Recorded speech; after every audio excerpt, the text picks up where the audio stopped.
नमस्कार दोस्तों, आप सभी का स्वागत है आपके YouTube चैनल जॉब ड्रॉप पे। आशा करता हूँ आप सभी कुशल मंगल होंगे।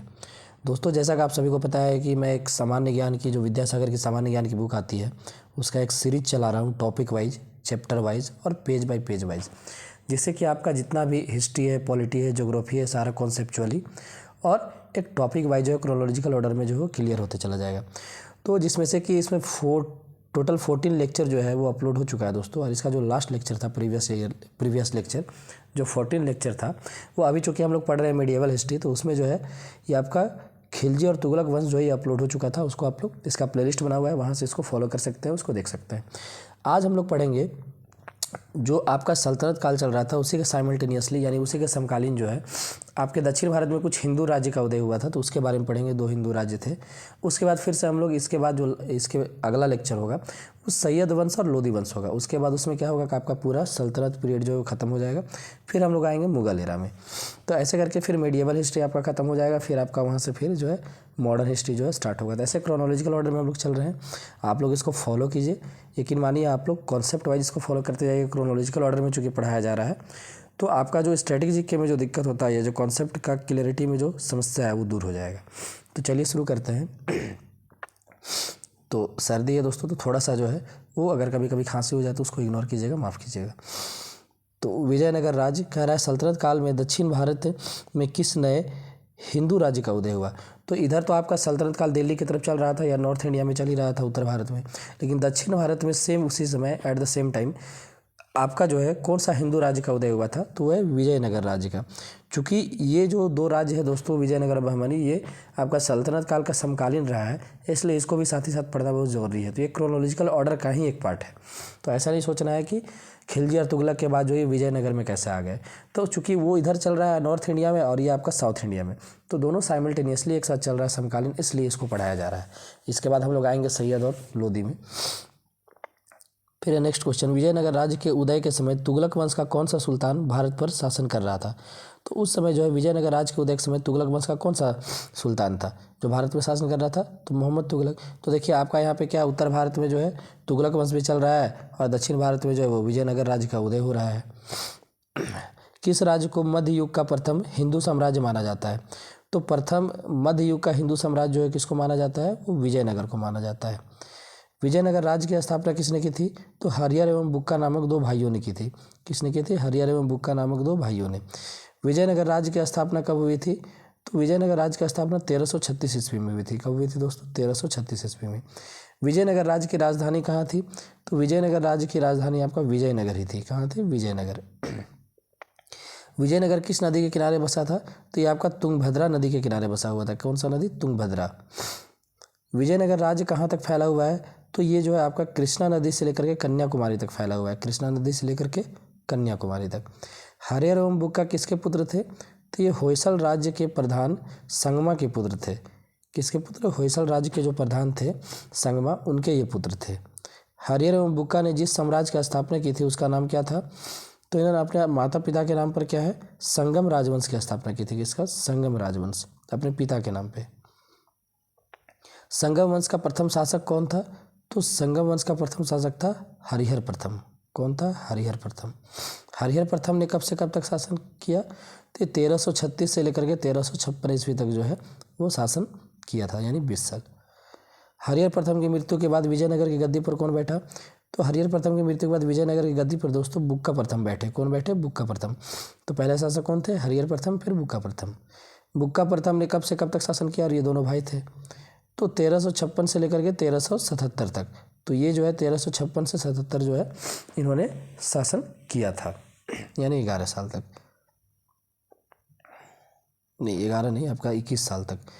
बुक्का प्रथम की मृत्यु के बाद विजयनगर की गद्दी पर कौन बैठा, तो बुक्का प्रथम की जब मृत्यु हो गई तो इनकी जगह पर विजयनगर की गद्दी पर कौन बैठा था, तो हरिहर द्वितीय बैठा था। कौन बैठे थे, हरिहर द्वितीय।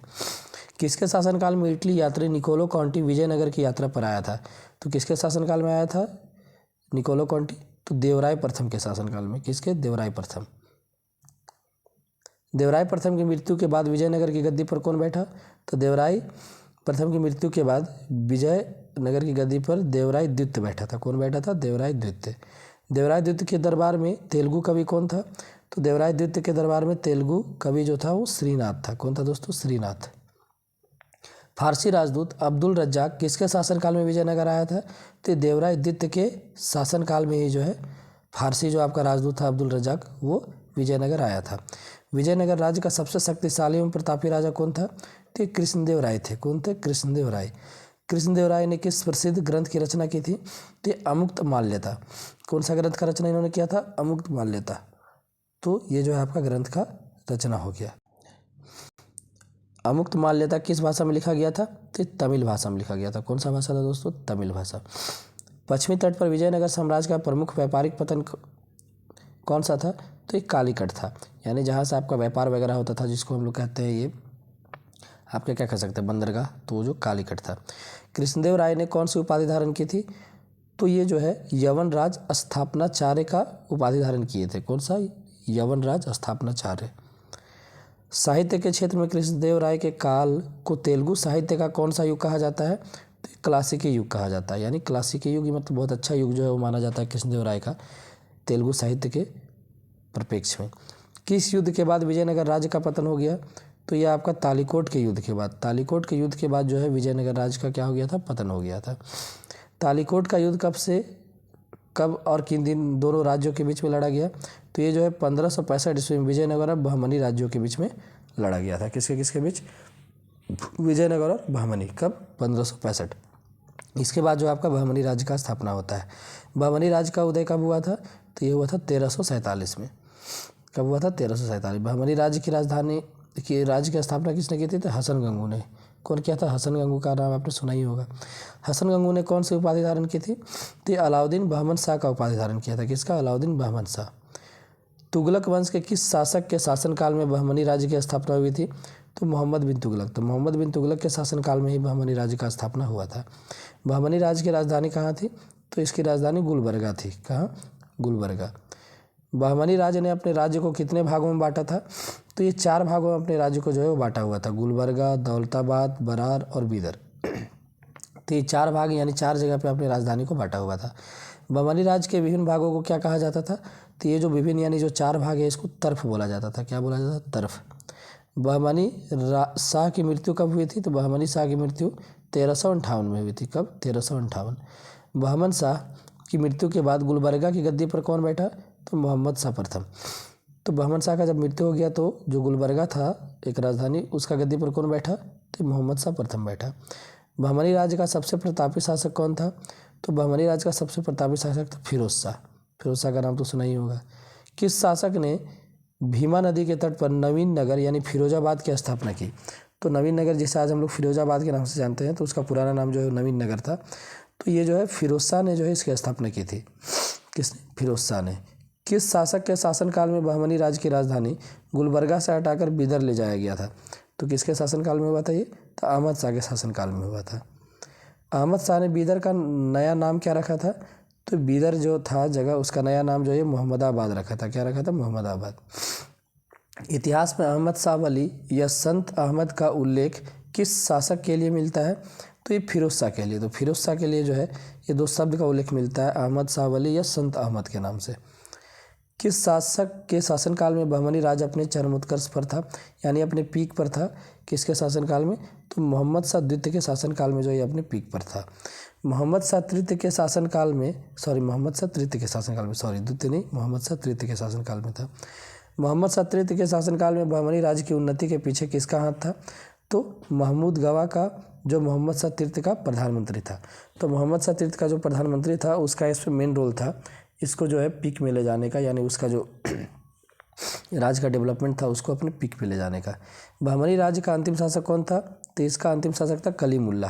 कौन था? कलीमुल्ला। बहमनी राज्य किन 5 स्वतंत्र राज्यों में बट गया था? तो ये 5 अलग अलग स्वतंत्र राज्यों में बट गया था, जैसे बीजापुर हो गया, अहमदनगर हो गया, बरार हो गया, गोलकुंडा हो गया और बीदर। तो ये 5 अलग अलग स्वतंत्र राज्य में जो है बहमनी राज्य जो है आगे चल करके बट गया था। 5 स्वतंत्र राज्यों में किसका सबसे महत्वपूर्ण स्थान था? तो इसमें सबसे महत्वपूर्ण स्थान 5 में से था दोस्तों वो बीजापुर का था। किसका था? बीजापुर।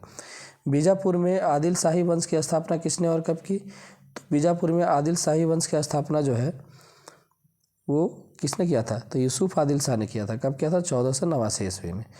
आदिल शाही वंश का सबसे प्रतापी शासक कौन था? तो ये इब्राहिम आदिल शाह द्वितीय था। कौन था? इब्राहिम आदिल शाह द्वितीय। गरीबों के प्रति उदार दृष्टिकोण रखने के कारण इब्राहिम आदिल शाह द्वितीय को क्या कहा जाता था? तो ये अबला बाबा कहा जाता था। क्या कहा जाता था? अबला बाबा। यानी अबला यानी जो गरीब असहाय था उसका ये मदद करता था। विद्वानों को संरक्षण देने के कारण इब्राहिम आदिल शाह द्वितीय को क्या कहा जाता था? तो जगत गुरु भी इनको कहा जाता था। चूँकि ये जो विद्वान थे उसको जो है अपने ये में कोर्टयार्ड में शरण देता था। प्रसिद्ध हिंदी कविता की पुस्तक किताब-ए-नौरस की रचना किसने की थी? तो ये भी जो है इब्राहिम आदिल शाह ने ही किया था। तारीख-ए-फरिश्ता की रचना किसके शासनकाल में हुई? तो ये इब्राहिम आदिल शाह के द्वितीय के शासनकाल में हुआ था तारीख-ए-फरिश्ता की रचना। नौरसपुर नामक नगर की स्थापना किसने की थी? तो ये इब्राहिम आदिल शाह द्वितीय ने की थी। किसने की थी? इब्राहिम आदिल शाह द्वितीय ने। जंजरी मस्जिद एवं काली मस्जिद का निर्माण किसने करवाया था? तो ये इब्राहिम आदिल शाह द्वितीय ने करवाया था। किसने? इब्राहिम आदिल शाह द्वितीय ने। गोल गुंबद मस्जिद का निर्माण किसने करवाया था? तो ये भी जो है आदिल शाही वंश के आदिल शाह ने ही करवाया था। बीजापुर के आदिल शाही वंश का अंतिम शासक कौन था? तो ये सिकंदर आदिल शाह था। यानी आदिल शाही वंश का जो अंतिम शासक था वो सिकंदर आदिल शाही था। औरंगाबाद ने बीजापुर को मुगल साम्राज्य में कब मिला लिया था? औरंगजेब ने बीजापुर को मुगल साम्राज्य में कब मिला लिया था? तो औरंगजेब जो है वो बीजापुर को क्या किया? जब औरंगजेब आया तो उसको बीजापुर को अपने साम्राज्य में मिला लिया था। तो कब? 1686 ईस्वी में। इस प्रकार आदिल शाही वंश का क्या हो गया? अंत हो गया। यानी मुगल में भी जब औरंगजेब आया तो औरंगजेब आने के बाद क्या किया? बीजापुर को अपने साम्राज्य में मिला लिया था। ये आगे हम लोग पढ़ेंगे भी। अहमदनगर में निजाम शाही वंश की स्थापना किसने की थी? तो ये मलिक अहमद ने। तो अहमदनगर में निजाम शाही वंश का स्थापना कौन किया था? मलिक अहमद ने। अहमदनगर में निजाम शाही वंश की स्थापना कब हुई थी? तो ये हुआ था 1490 ईस्वी में। कब हुआ था? 1490। अहमदनगर शहर की स्थापना किसने और कब की थी? तो अहमदनगर शहर का स्थापना जो है वो आपका मलिक अहमद किया था। और कब किया था? 1494 ईस्वी में। मलिक अहमद ने किस नगर को अपनी राजधानी बनाई? तो मलिक अहमद ने अहमदनगर को ही अपनी राजधानी बनाई थी। किसको? अहमदनगर को। अहमदनगर का दुर्ग तथा कासिम खां का महल का निर्माण किसने करवाया था? तो ये अहमद निजाम शाह ने करवाया था। कौन करवाया था? तो ये अहमद निजाम शाह था। अहमदनगर शहर में स्थित बाग-ए-रोजा में किसका मकबरा है? तो बाग-ए-रोजा में आपका मकबरा है अहमद निजाम शाह का। किसका है? अहमद निजाम शाह। अहमद निजाम शाह ने किसकी सलाह पर एक महल एवं उद्यान बाग-ए-हस्त बहिश्त का निर्माण करवाया था? तो अहमद शाह निजाम शाह जो है अहमद निजाम शाह ने किसकी सलाह पर एक महल एवं उद्यान का निर्माण करवाया था? तो सलावत खां गुराजी। तो सलावत खां गुराजी जो है इन्हीं के सलाह पे बाग-ए-हस्त बहस्ती नामक एक निर्माण करवाया था। किसका? महल और उद्यान का, यानी बगीचा का। हुसैनाबाद नामक शहर की स्थापना किसने की थी? तो ये हुसैन निजाम शाह द्वितीय ने की थी। कौन? हुसैन निजाम शाह द्वितीय ने जो है अहमद शाह नगर हुसैन निजाम शाह द्वितीय ने हुसैनाबाद नामक शहर की। बरार के इमाद शाही वंश की स्थापना कब और किसने की थी? तो ये 1490 ईस्वी में फतेह उल्लाह अहमद शाह ने की थी। कौन किया था? 1490 में फतेह उल्लाह अहमद शाह। किस मुगल शासक ने इसे अपने साम्राज्य में मिला लिया था? तो अकबर। तो अकबर जो है इसको क्या किया था? अपने साम्राज्य में मिला लिया था। किसको? बरार के इमाद शाही वंश को। किस मुगल शासक ने? तो ये तो हो गया। बीदर में बरीद शाही वंश की स्थापना कब और किसने की थी? तो बीदर में जो है बरीद शाही वंश का स्थापना 1526 में और कौन किया था? आमिर अली बरीद ने किया था। गोलकुंडा में कुतुब शाही वंश की स्थापना किसने और कब की थी? तो ये 1512 ईस्वी में कुली कुतुब शाह ने किया था। तो हर एक जो अलग अलग 5 स्वतंत्र राज्य था तो हर जगह जो है अपना अपना अलग अलग क्या हुआ? वंश का जो है स्थापना हो गया था। फिर बाद में उसको मुगल लोग अपने साम्राज्य में मिलाते चले गए जब मुगल का बारी आया। गोलकुंडा को किस मुगल शासक ने अपने साम्राज्य में मिला लिया था? तो ये औरंगजेब ने। कब? 1687 में। तो सब जो है मुगल शासक जो थे वो कोई ना कोई खास करके औरंगजेब अपनाया है, अकबर भी अपनाया है। तो ये लोग जो है जितने भी ये 5 जो आपका स्वतंत्र राज्य बना था उसमें फिर अलग से आपका जो अलग अलग वंश का जन्म हुआ और सारे वंश को फिर बाद में मुगल बादशाहों के द्वारा जो है अपने साम्राज्य में मिला लिया गया। तो ये था दोस्तों आपका विजयनगर साम्राज्य और बहमनी राज्य या साम्राज्य। उसके बाद हम लोग आएंगे फिर सूफी आंदोलन वगैरह है, उसके बाद फिर सैयद वंश, फिर लोधी वंश, उसके बाद आपका सल्तनत काल ख़त्म, उसके बाद हम लोग आएंगे मुगल शासन में या मुगल वंश में। तो ये रहा आपका इसके बाद इसको कंटिन्यूसली आप लोग फॉलो करते जाइए, चैनल को सब्सक्राइब कर दीजिएगा, वीडियो पसंद आएगा तो लाइक कीजिएगा। थोड़ा सा सर्दी है, खांसी है, जुकाम है, इसलिए थोड़ा सा कभी कभी आवाज़ फंस रहा होगा, तो उसके लिए माफ़ कीजिएगा। बाकी आप लोग चैनल पे बने रहिए, चैनल को सब्सक्राइब कीजिएगा। वीडियो को प्लेलिस्ट बना हुआ है, प्लेलिस्ट को इसको फॉलो कीजिए। प्लेलिस्ट को फॉलो कीजिएगा तो आपको ज़रूर इससे फ़ायदा देखने को मिलेगा। जो ऑलरेडी कॉन्सेप्ट पढ़ चुके हैं उनके लिए रिवीजन होगा, और जो कॉन्सेप्ट नहीं पढ़े हैं वो यहाँ से कॉन्सेप्ट भी अपना क्लियर कर सकते हैं। क्यों? क्योंकि ये क्रोनोलॉजिकल ऑर्डर में चलते जा रहा है, कहीं से एक लाइन भी इधर उधर नहीं है, टाइम वाइज ही जो है पूरा हिस्ट्री को जो है पढ़ाया जा रहा है। तो आई होप आप लोगों को पसंद आएगा। चलिए, थैंक यू, धन्यवाद।